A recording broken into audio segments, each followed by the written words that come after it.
Hello students, this is Sarita Agarwal. Welcome back to my channel Agarwal study point. और आज हम इस वीडियो में सॉल्व कर रहे हैं एक्सरसाइज 7.2 का क्वेश्चन नंबर 6। क्वेश्चन नंबर 6 में हमें क्या गिवन है बेटा? 4 पॉइंट्स के कोऑर्डिनेट्स हमें गिवन है। ठीक है, if these 4 points are the vertices of a parallelogram taken in order, find x and y. हमें क्या गिवन है? 4 पॉइंट गिवन है और ये दीज 4 पॉइंट्स क्या हैं? These 4 points are the vertices of a parallelogram taken in order का क्या मतलब है? सपोज ये एक पैरेललोग्राम है। ठीक है, फर्स्ट पॉइंट को बेटा मैं ए लेट करती हूँ। ठीक है, तो सेकंड पॉइंट को यदि बी लेट कर रहे हैं तो बी को या तो यहाँ लिखेंगे या फिर यहाँ लिखेंगे। आपको एक ऑर्डर में लेना है। क्लियर है? या तो आपने क्या चलना है, क्लॉकवाइज चलना है या फिर आपको एंटी क्लॉकवाइज चलना है। क्लियर है? एक ऑर्डर में लेना है। तो ए के बाद हमने क्या लिखा? B, then C and then D. Clear है? फर्स्ट पॉइंट को हम क्या लेट कर रहे हैं? ए। ए के कोऑर्डिनेट्स क्या हो जाएंगे? 1,2। बी के कोऑर्डिनेट्स क्या हो जाएंगे? 4 एंड 5। सी के कोऑर्डिनेट्स क्या हो जाएंगे बेटा? X and 6। और डी हमने क्या माना है 4 पॉइंट को, उसके कोऑर्डिनेट्स क्या हो जाएंगे? 3 एंड 5। क्लियर है?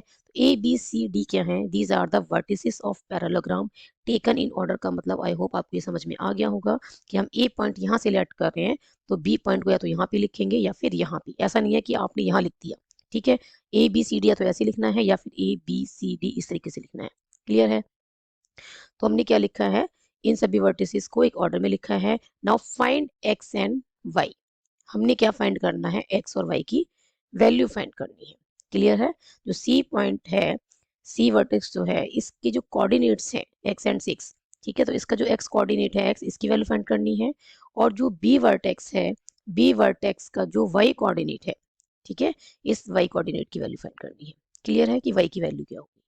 ओके, नाउ लेट लिखना किस कैसे है? Let A 1 2 B 4 y C x 6 and D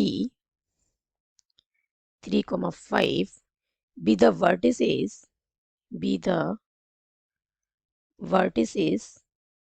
of a parallelogram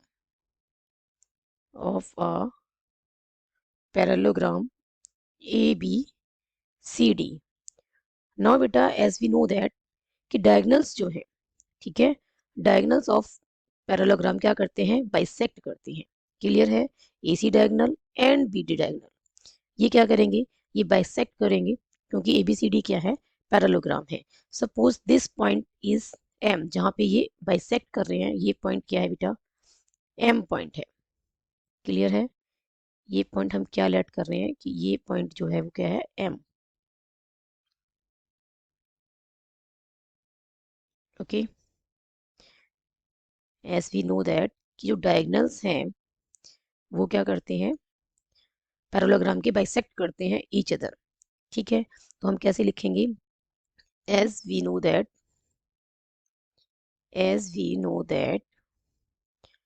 diagonals of parallelogram ABCD bisect each other। ठीक है, बाइसेक्ट करेंगे। क्लियर है? और वो किस पे बाइसेक्ट कर रहे हैं? यहाँ पे M पॉइंट पे। तो बाइसेक्ट करेंगे M पॉइंट पे। तो ये जो M पॉइंट से कोऑर्डिनेट है, M क्या है? M is the mid point of AC and BD। Therefore M is the midpoint of diagonal AC and BD। M क्या है? ये मिड पॉइंट है डायगोनल AC एंड BD का। क्लियर है? ABCD क्या है? एक पैरेललोग्राम है। क्लियर? पैरेललोग्राम के डायगोनल्स जो है वो बाइसेक्ट करते हैं, वी नो दैट। क्लियर? तो M क्या बनेगा? M is the mid point of EC and diagonal BD also. ठीक है, दोनों का क्या है? ये मिड पॉइंट है। तो using mid point formula coordinates क्या होंगे M की?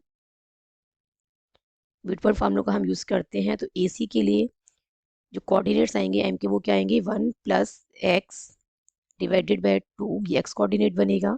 एंड 2 प्लस 6 डिवाइडेड बाय 2, ये क्या बनेगा बेटा? y coordinate.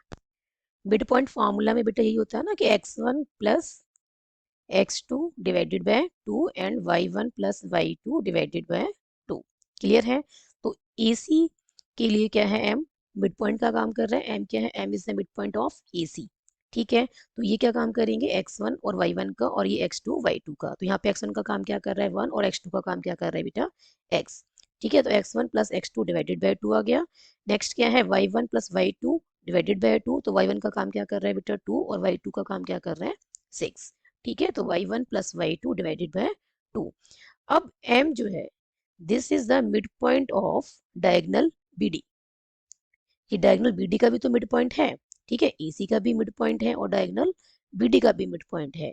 तो जब डायगोनल BD का मिड पॉइंट है तो M के कोऑर्डिनेट्स, ठीक है, BD डायगोनल के अकॉर्डिंग क्या आएंगे, M जो है मिड पॉइंट है तो ये क्या है, एक तरीके से x1 y1 हो गया, और ये हो गया हमारा बेटा x2 y2। तो x1 क्या आ गया बेटा 4 प्लस x2 क्या आ गया 3 डिवाइडेड बाय 2। नेक्स्ट क्या बनेगा y कोऑर्डिनेट, और y कोऑर्डिनेट कैसे निकालेंगे, y1 क्या है y है, प्लस में y2 क्या है 5 है डिवाइडेड बाय 2। क्लियर है? तो ये क्या आया, ये आया बेटा कोऑर्डिनेट्स ऑफ m ही आए हैं, है ना। कब आए हैं, जब m किसका मिड पॉइंट है, डायगोनल BD का, और डायगोनल बाइसेक्ट करते हैं तो m जो मिड पॉइंट है AC का और BD का, उसके कोऑर्डिनेट्स क्या हो जाएंगे, इक्वल।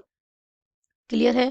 तो यहाँ से जब ये इक्वेट करेंगे आप, तो 1 plus x divided by 2 equal to क्या बनेगा बेटा 4 प्लस 3 डिवाइडेड बाय 2। तो ये बना 1 plus x divided by 2 equal to 7 by 2। Clear है? 2 से 2 कैंसिल हो जाएगा। ऐसे नहीं कट करना है तो वैसे समझ सकते हैं आप कि 1 प्लस एक्स को यहीं पे रखते हैं, 7 इंटू 2, ये 2 लेफ्ट में क्या है, डिवाइड में है, राइट में जाएगा तो मल्टीप्लाई में। अब ये 2 से 2 कैंसिल हो गया। क्लियर है? तो यहाँ से क्या आएगी वैल्यू, x इक्वल टू आ गया 7 माइनस 1 दैट इज 6। नेक्स्ट बेटा हमें क्या करना है, y कोऑर्डिनेट की वैल्यू फाइंड करनी है। ठीक है, तो एंड हम क्या करेंगे, जो y कोऑर्डिनेट है, क्लियर, उसको हम इक्वेट करेंगे। तो यहाँ से क्या आएगा 2 plus 6 divided by 2 equals to में क्या है y प्लस 5 डिवाइडेड बाय 2। ये आ गया 8 बाय 2 इक्वल्स टू में y प्लस 5 डिवाइडेड बाय 2। 2 4 जा 8, 4 और 2 यहाँ मल्टीप्लाई हो जाएगा। ठीक है, 2 यहाँ पे डिवाइड में है, राइट में, लेफ्ट में जाएगा तो मल्टीप्लाई में जाएगा, और ये आ गया y प्लस 5, और y इक्वल टू क्या आ जाएगा 4 2 जा 8, 5 को यहाँ शिफ्ट करेंगे तो माइनस का हो जाएगा, और यहाँ से y की वैल्यू क्या आ गई है 3। क्लियर? तो हमें क्या क्या वैल्यू मिल गई है, x की वैल्यू मिल गई है बेटा 6 और y की वैल्यू क्या आ गई है 3। Now this is the answer of question number 6। I hope आपको ये सॉल्यूशन अच्छे से समझ में आया होगा। If you have any doubt then write in the comment section.